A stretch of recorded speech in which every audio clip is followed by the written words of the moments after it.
Hello friends, north Gujarat education society Mumbai संचालित अरविंद जीवाभाई प्राथमिक शाला पाटण द्वारा आयोजित ऑनलाइन शिक्षण में आप सबका हार्दिक स्वागत है। कक्षा 5 विषय हिंदी। आज हम पढ़ेंगे पाठ 15 खरगोश और हाथी। यह पंचतंत्र की कहानियाँ हैं। तो हम सब जानते हैं कि खरगोश एक छोटा सा जानवर है और हाथी बहुत बड़ा। तो इस कहानी में खरगोश किस प्रकार अपनी समझदारी से हाथियों से अपनी रक्षा करते हैं, इसका वर्णन किया है। यह कहानी पंचतंत्र से ली गई है।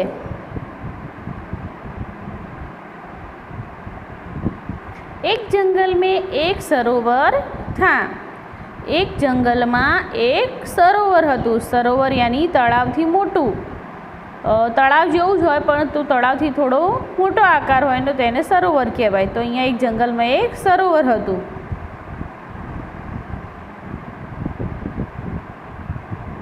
सरोवर के किनारे गीली जमीन थी। सरोवरना किनारे गीली एटले के भीनी जमीन हती। आमे पाणी होय, पाणीना भेजना कारणे आजुबाजुनी जमीन भीनी होय तो अहींया सरोवरना किनारे भीनी जमीन हती। बहुत से खरगोश रहते थे वहाँ। बहुत से एटले के आ भीनी जमीन में सरोवरना किनारे बहु बधा खरगोश एटले के ससला, बहु बधा ससलाओ रहता हता।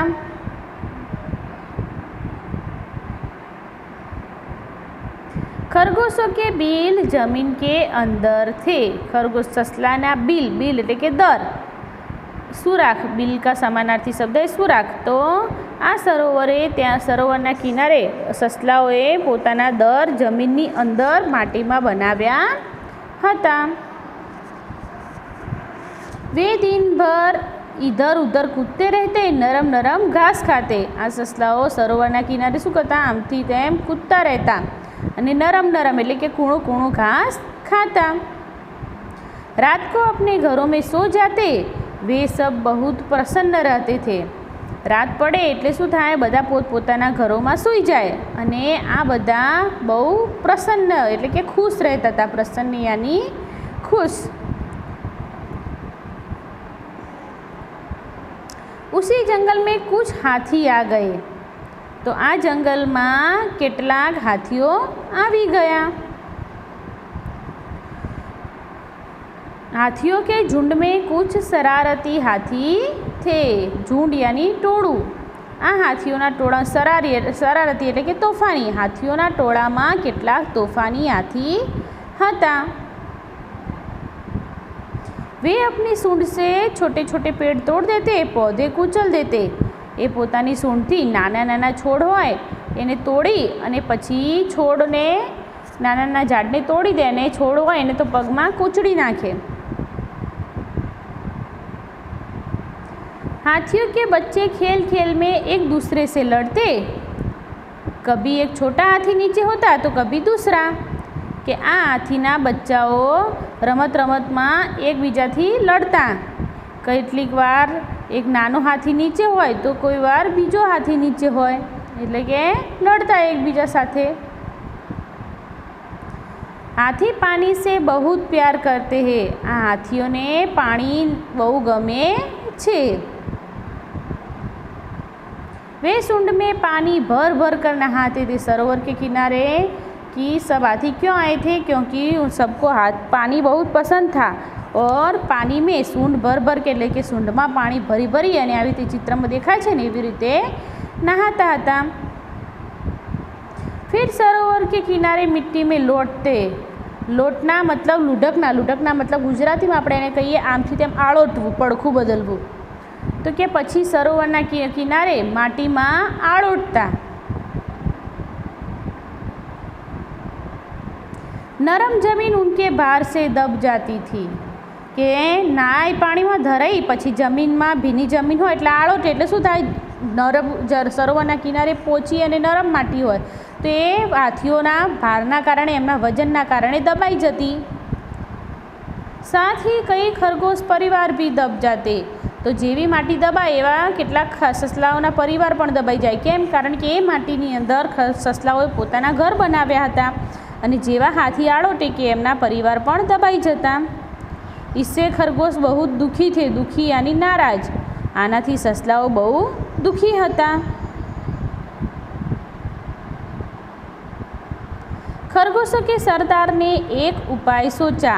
आ ससलाओना सरदारे एक उपाय विचार्यो. कुछ चुने हुए खरगोशों के साथ वह हाथियों के सरदार के पास गया. ससलाओना सरदारे एक उपाय विचार्यो અને કેટલાક નક્કી કરેલા સસલાઓ સાથે તે હાથીઓના સરદાર પાસે ગયા. कुछ दूरी पर बैठ खरगोशों के सरदार ने अपने अगले पाँव उठाए. 4 पग હોય ને તો થોડાક दूर બેસી અને સસલાઓએ પોતાના આગળના 2 પગ ઉઠાયા और उसने उन्हें हाथ जोड़ नमस्कार किया. પોતાના 2 પગ ઉઠાવી અને હાથીઓને હાથ જોડીને નમસ્કાર કર્યા. हाथी ने भी सूंड उठाकर नमस्कार का उत्तर दिया.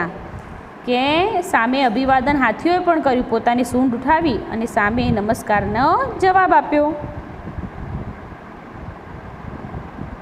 खरगोश सरदार बोला, हम चांद के भांजे है. સસલાઓનો સરદાર શું બોલ્યો કે અમે ચંદ્રના ભાણિયા છીએ. ભાંજે, ભાંજે मतलब बहन का लड़का या लड़की.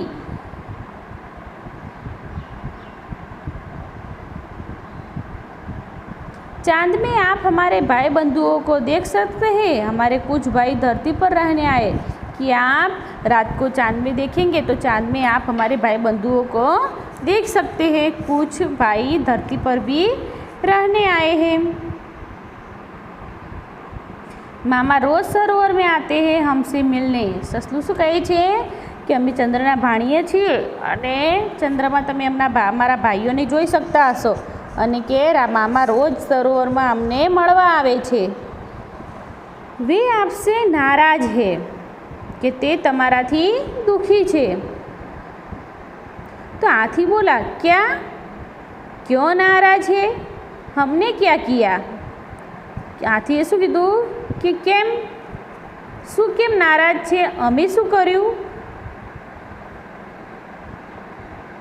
फिर खरगोश बोला कि सरोवर के समीप नरम मिट्टी में सुराख कर हमने अपने घर बनाए हैं.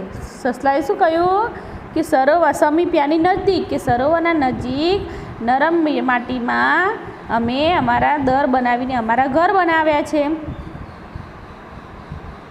आपके आने से सुराग दब गए जिससे चंदा मामा के बहुत से भांजे भी दब गए. કે તમારા આવવાથી એ તમારા ભારના કારણે એ દર દબાઈ ગયા અને જેના કારણે ચંદા મામાના કેટલાક ભાણિયા પણ એ માટીની સાથે દબાઈ ગયા છે.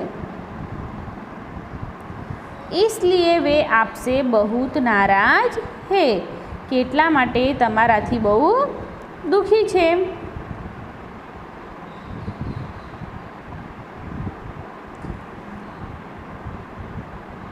खरगोश आगे बोला, वे रात को सरोवर में आएंगे और उन्हें यह देखकर अच्छा नहीं लगेगा. કે તે રાત્રે સરોવરમાં આવશે અને એ જોઈ અને તેમને સારું નહીં લાગે.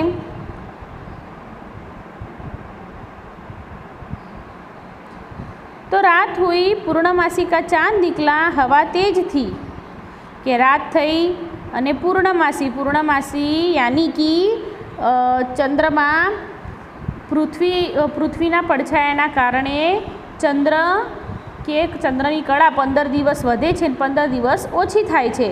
તો કેમ એવું થાય છે? કારણ કે પૃથ્વીના પડછાયો પડવાના કારણે ચંદ્ર અમુક સમય બિલકુલ દેખાતો નથી, જ્યારે અમુક સમય 15 દિવસે સુદ અને વદ એવી રીતે શુક્લ પક્ષ અને કૃષ્ણ પક્ષ 2 અઠવાડિયા હોય છે અને એમાં કે પડછાયાના કારણે ચંદ્ર 15 દિવસ વધતો જાય છે અને પૂનમના દિવસે આખો દેખાય છે અને પછી ચંદ્ર 15 દિવસ ઘટતો જાય તો અમાસના દિવસે બિલકુલ દેખાતો નથી. તો કે આ વખતે રાત થઈ અને પૂર્ણમાસિકા પૂનમનો ચાંદ નીકળ્યો હતો. હવા તેજ હતી. રાતે ઠંડી હવા હોય ને તો તેજ હતી. सरोवर में हल्की हल्की लहरें उठ रही थी. સરોવરમાં હલકી હલકી લહેરો પાણીની સાથે ઉઠી રહી હતી. चांद लहरों के साथ ऊपर नीचे हो रहा था અને પાણી પવનના કારણે પાણી હલતું હતું અને પાણીની સાથે ચંદ્ર પણ એ લહેરોની સાથે ઉપર નીચે થઈ રહ્યો હતો.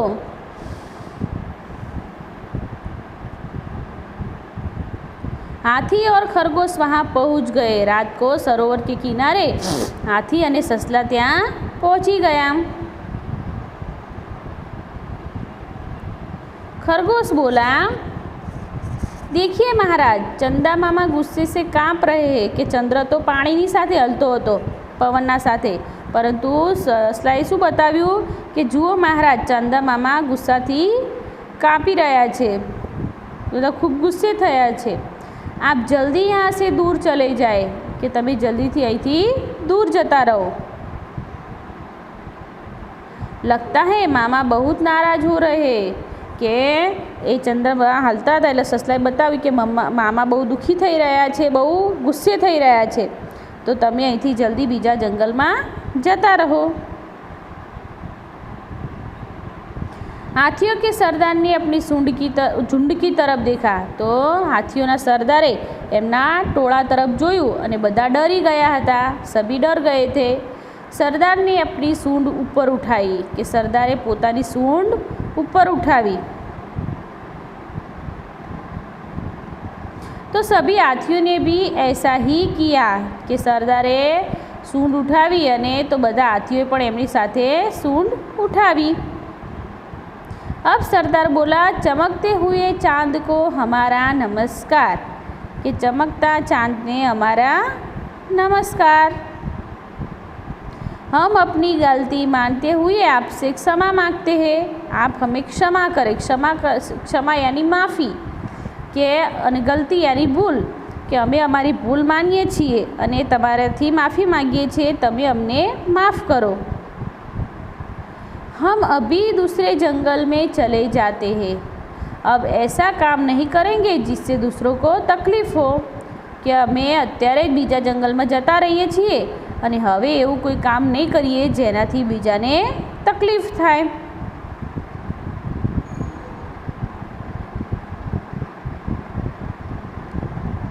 तो हमारा पाठ यहाँ पर पूरा होता है. धन्यवाद.